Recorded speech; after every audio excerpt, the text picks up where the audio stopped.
నమస్తే. ఇన్నాళ్ళు నన్ను సపోర్ట్ చేస్తూ, ఎంకరేజ్ చేస్తూ మీ ప్రేమని నాకు అందిస్తున్న ప్రతి ఒక్కరికి కృతజ్ఞతలు.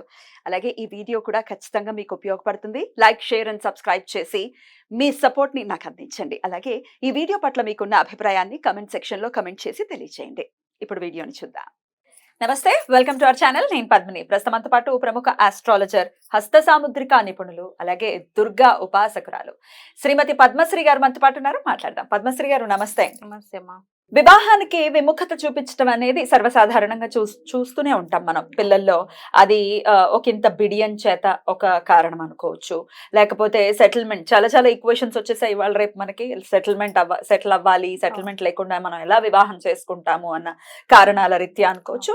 ఇట్లా అయితే కొంతమంది మాత్రం చాలా చాలా స్టబర్న్ గా ఉంటారు. వద్దంటే వద్దు అని అంటారు. ఈ తల్లిదండ్రులు ఎన్ని పూజలైనా చేయనియండి, ఎన్నైనా చేయనియండి, కానీ వివాహానికి మాత్రం ఒప్పుకోకుండా ఉంటారు. అసలు ఎందువలనండి? జాతకంలో ఏమన్నా ఉంటుందా? ఈ పాయింట్ ఏదైనా ఉంటుందా? వీళ్ళు వివాహానికి ఖచ్చితంగా విముఖత చూపిస్తారా? మరి అలా చూపించే వాళ్ళకి మరి ఆల్టర్నేటివ్ ఏంటి? ఒకసారి చెప్తారా? ఖచ్చితంగా. అయితే ఇప్పుడు ఇలాగ మొండికి వేసే రాసులు కొంతమంది, అంటే కొన్ని రాసుల వారు ముఖ్యంగా చెప్పుకోవచ్చు అనమాట.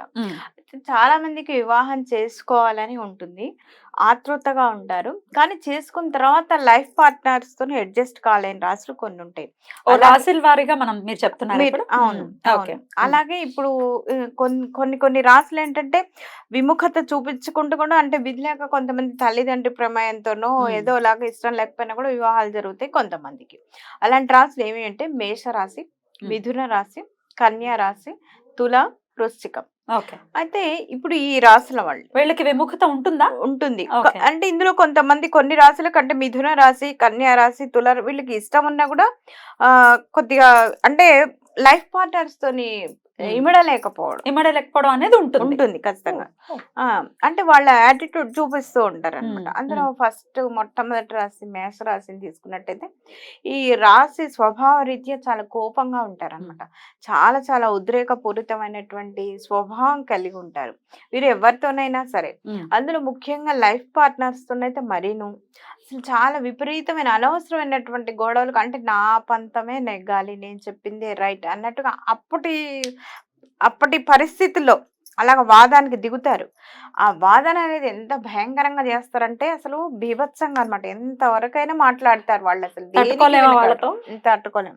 అసలు ఎంతవరకైనా వెళ్తారు మాటల యుద్ధంతో. అయితే అది నిజంగా రియలైజ్ అయ్యి వాళ్ళ మాటలు ఎలా ఉంటాయంటే, ఎంత కటుగా ఉంటాయంటే ఏ రిలేషన్తోనైనా వాళ్ళు మాట్లాడే మాటలకు ఆ బంధుత్వాలు బీటలు వాడటానికి కూడా అవకాశాలు ఉంటాయి అన్నమాట. కాబట్టి చాలా జాగ్రత్తగా వీరు ఆచితూచి మాట్లాడటం అనేది చాలా చాలా అవసరం. అయితే వాళ్ళు ఏం చేస్తారు, ఇప్పుడు మాట్లాడి వెంటనే కొద్దిసేపటికి అది మర్చిపోతారు. వాళ్ళు మాట్లాడిన మాటలు వారు మర్చిపోతారు. అవతల వాళ్ళని బీటలో చెప్తున్నాను కదా, చాలా స్ట్రగుల్ అయిపోతారు. మనసు ఒక రకంగా గాయపడుతుంది కదా.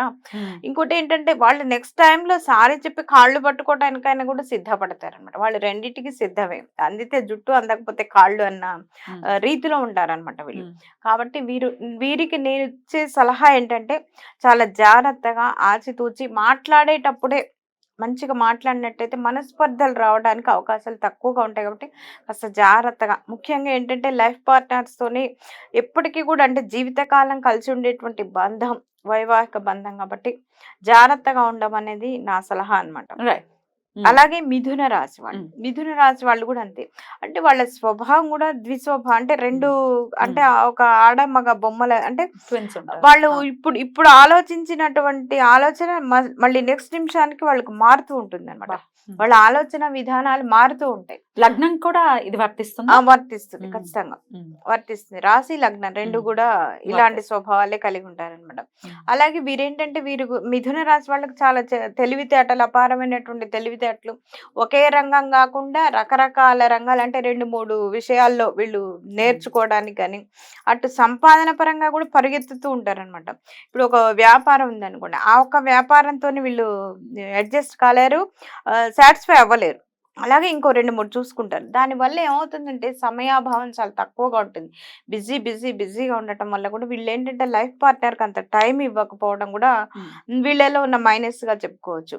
అలాగే ఉన్న సమయాన్నైనా వీళ్ళు ఏమనుకుంటారు, ఎదుటి వాళ్ళే వీళ్ళని అర్థం చేసుకోవాలి, వీళ్ళు ఎంత బాధలో ఉన్నారు, ఏం కోరుకుంటున్నారు అనేది ఎదుటి వాళ్ళే వీళ్ళని అర్థం చేసుకోవాలనేటువంటి ఆలోచన ధోరణితోని ఈ మిథున రాశి వాళ్ళు ఉంటారు. కాబట్టి చాలా జాగ్రత్తగా, అంటే రెండు వైపులా అన్యోన్యత పరంగా అయితే, అర్థం చేసుకునే తత్వం పరంగా అయితే ఇద్దరు కూడా ఒక ఇదిలో ఉంటేనే కదండి ఒక వాళ్ళ ఒక అడుగు వేయాలి, వీళ్ళు ఒక అంతేగాని ఒకళ్ళని ఇలాగే కూర్చుంటాను నా వైపుకి నువ్వే రావాలి అంటే అది ఇంపాసిబుల్. అది అసలు ఎవరో ఒకసారి ఒకళ్ళు తగ్గుతారు, ఒకసారి ఒకళ్ళు తగ్గాలి. తగ్గాలి. కానీ ఈ మిథున రాశి వాళ్ళు ఏమనుకుంటారంటే నన్నే అర్థం చేసుకోవాలి, నా వైపుకే రావాలి అన్నటువంటి స్వభావంతో వీళ్ళు ఉంటారు. కాబట్టి కాస్త వీళ్ళకి కూడా విభేదాలు రావడానికి అవకాశాలు ఎక్కువగా ఉంటాయి. రైట్. కాబట్టి వీరి ఆలోచన కూడా ధోరణి కూడా మార్చుకుంటూ కాస్త, అంటే అవతల వాళ్ళు కూడా మనుషులే, వాళ్ళకి కొంత మనస్తత్వ రీత్యా కొన్ని కోరికలు, కొన్ని ఇబ్బందులు, కొన్ని అవసరాలు ఉంటాయి అనేది గ్రహించుకొని వీరు సంసారం సజావుగా సాగించుకున్నట్టయితే వీరి జీవితం కూడా అద్భుతంగా ఉంటుంది అనేది నా సలహా.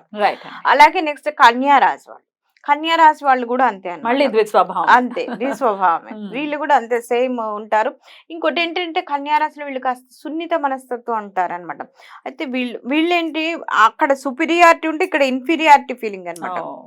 వీళ్ళు నన్ను పట్టించుకోవట్లేదు, నన్నేదో తక్కువ చేస్తున్నారు, నా మీద అసలు శ్రద్ధ లేదు, వీళ్ళకి ఇంట్రెస్ట్ లేదు అన్న రీత్యా వీళ్ళ ఆలోచన ధోరణి అనేది వీళ్ళకి వెళ్తూ ఉంటుంది అనమాట.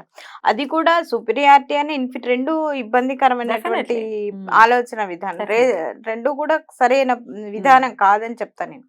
అయితే వీళ్ళు కన్యా రాశి వాళ్ళు కూడా కాస్త అంటే ప్రస్తుత పరిస్థితిని అర్థం చేసుకుంటూ, అంటే కాలమాన పరిస్థితి కూడా మనస్తత్వం కూడా పెంచుకుంటూ, అంటే ఆలోచన విధానం కాస్త పెంచుకోవాలి. ఇప్పుడు సున్నితంగా అలాగే ఉండటం అనేది అంత కరెక్ట్ కాదు. అందులో ఇప్పుడు ఉన్నటువంటి స్పీడ్ యుగంలో బ్రాడ్ గా ఆలోచించాలి, స్ట్రాంగ్ గా ఉండాలి. ఇప్పుడు జాతకం కూడా ఏం చెప్తాం, ఒక సూచన సలహా, ఇప్పుడు మీకు ఇలా ఉండబోతుంది ఇండికేషన్ అంతే, దాని ప్రకారంగా నడుచుకుంటూ వెళ్ళాలి. ఏ రాశుల వాళ్ళకి ఏ స్వభావం ఉంటుంది అని చెప్తాం. కాబట్టి ఏమేమి తినొచ్చు, ఏమేమి తినకూడదు, ఉష్ణతత్వం, శీతలతత్వం ఇలా ఉంటుంది, జలతత్వం, ఇలా ఒక్కొక్క రాశికి ఒక్కొక్క స్వభావం ఉంటుంది. కాబట్టి ఆ సలహాలు సూచనలు పాటించుకుంటూ వెళ్ళినట్టయితే అద్భుతంగా ఉంటుంది అన్నమాట. వీరికి కూడా ఇచ్చే సలహా అది, జాగ్రత్తగా మెంటల్ గా స్ట్రాంగ్ అవుతూ అవతల వాళ్ళ అర్థం చేసుకోకపోయినా మీరు ఒక అడుగు అవతలకి వెళ్ళైనా సరే వాళ్ళని, అంటే మ్యూచువల్ గా వెళుతూ ఉన్నట్టయితే అద్భుతంగా ఉంటుంది మీ జీవన విధానం అనేది. అంటే వీరికి అలాగే తులారాశి, ఈ తులారాశి వాళ్ళు ఎందుకు అంటే వీళ్ళు ఖచ్చితంగా ఇలాగే ఉండాలి. ఇప్పుడు ఒక గ్లాస్ ఇక్కడ తీసి ఇక్కడ పెట్టాను, అది అక్కడే ఉండాలి. బై మిస్టేక్ పక్కకు జరిగిందే అనుకోండి, తెలియదా నీకు ఎన్నిసార్లు చెప్పాలి, ఇట్లాంటి గొడవలు ఉంటాయి.